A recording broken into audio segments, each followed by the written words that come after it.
Assalamualaikum warahmatullahi wabarakatuh. Hai semuanya, bagaimana kabarnya? Semoga selalu sehat dan tetap semangat. Hari ini berjumpa lagi dengan Ibu dalam pelajaran IPA. Kita akan membahas tentang pengukuran besaran pokok, yaitu panjang, massa, dan waktu. Untuk tujuan pembelajaran hari ini yaitu, yang pertama, kalian dapat mengkonversi satuan dalam SI atau Sistem Internasional.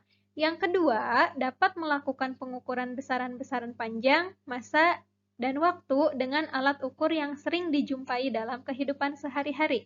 Dan yang ketiga, melakukan pengukuran besaran-besaran turunan sederhana yang sering dijumpai dalam kehidupan sehari-hari.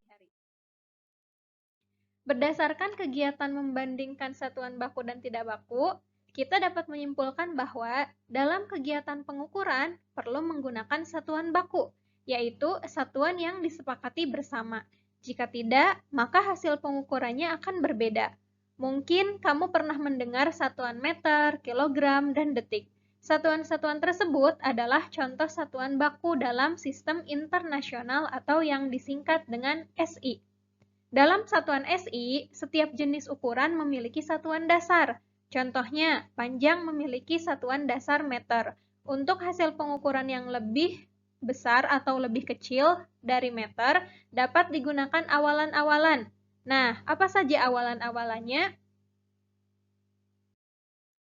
Nah, ini merupakan tabel beberapa awalan yang biasa digunakan dalam satuan. Ada tera, giga, mega, kilo, hekto, deka, desi, senti, mili, mikro, dan nano. Untuk kilo sampai mili, mungkin kalian sudah pernah menggunakannya ya waktu di SD. Nah, setiap awalan dari satuan ini memiliki kelipatan. Untuk tera misalnya kelipatannya adalah 10 pangkat 12 atau 1 triliun. Misalkan 1 terameter. 1 terameter itu sama dengan 1 kali 1 triliun meter. Jadi 1 terameter adalah 1 triliun meter. Kemudian untuk giga, 1 miliar kelipatannya atau 10 pangkat 9. Jadi kalau ada contoh 1 gigameter, maka itu sama dengan 1 miliar meter. Dan seterusnya. Untuk pembahasan tentang konversi satuan, nanti akan Ibu jelaskan ketika kita PTM. Selanjutnya ada alat ukur besaran pokok. Alat ukur besaran pokok yang akan kita bahas yang pertama yaitu panjang. Panjang itu adalah jarak antara dua titik. Contohnya, panjang papan tulis adalah jarak antara titik pada ujung-ujung papan tulis. Panjang bayi baru lahir adalah jarak dari ujung kaki sampai ujung kepala bayi itu. Panjang menggunakan satuan dasar atau sistem internasional meter. Beberapa alat pengukur panjang misalnya pita ukur, penggaris atau mistar, jangka sorong, mikrometer skrup, dan meteran gulung. Nah, ini merupakan beberapa alat ukur yang biasa digunakan untuk mengukur besaran panjang. Mungkin untuk pita ukur dan juga penggaris sudah sering kalian lihat ya dalam kehidupan sehari-hari. Untuk jangka sorong, mikrometer skrup, insya Allah nanti akan kita coba jika PTM. Yang kedua, ada massa. Setiap benda tersusun dari materi. Jumlah materi yang terkandung dalam suatu benda disebut massa benda. Dalam sistem internasional, massa diukur dalam satuan kilogram. Misalnya, massa tubuhmu 52 kilogram. Massa seekor kelinci 3 kilogram. Massa sekantong gula 1 kilogram. Massa suatu benda dapat diukur dengan menggunakan neraca atau timbangan. Ini merupakan beberapa neraca yang biasa digunakan untuk mengukur massa benda.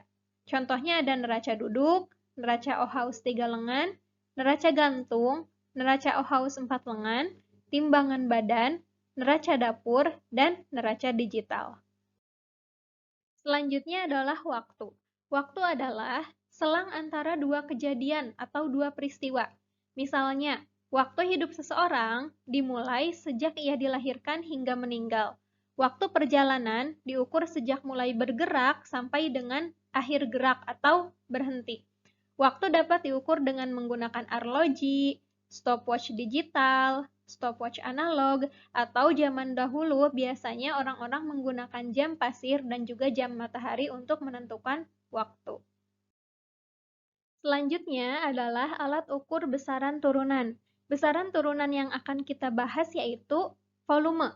Untuk mengukur volume benda padat, dapat kita lakukan dengan cara menghitung. Misalnya dengan persamaan panjang kali lebar kali tinggi untuk benda yang berbentuk kubus ataupun balok. Sedangkan untuk benda yang lain, rumusnya atau persamaannya juga berbeda. Sedangkan alat ukur untuk mengukur cairan itu ada beberapa jenis. Misalnya ada buret, gelas beker, gelas ukur, pipet ukur, dan labu ukur. Alat-alat ukur ini biasanya dapat ditemukan di laboratorium. Lalu, bagaimana cara mengukur volume benda tak beraturan? Untuk mengukur volume benda tak beraturan, contohnya sebuah batu, kita dapat menggunakan bantuan gelas ukur.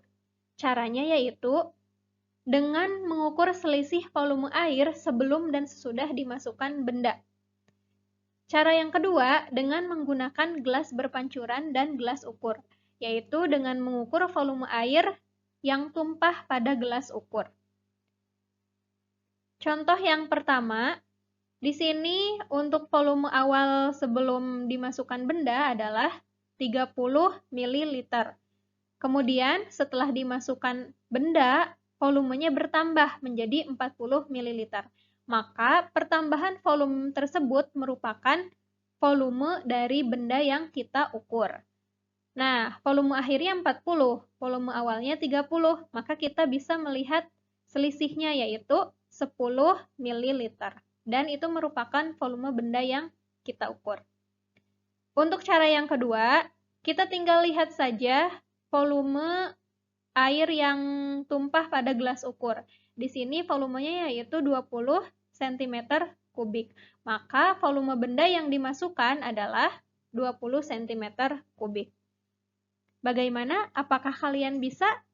Jika kalian ada pertanyaan, silahkan tulis di kolom diskusi atau di WA Group. Terima kasih untuk perhatiannya, tetap semangat dan jaga kesehatan. Wassalamualaikum warahmatullahi wabarakatuh.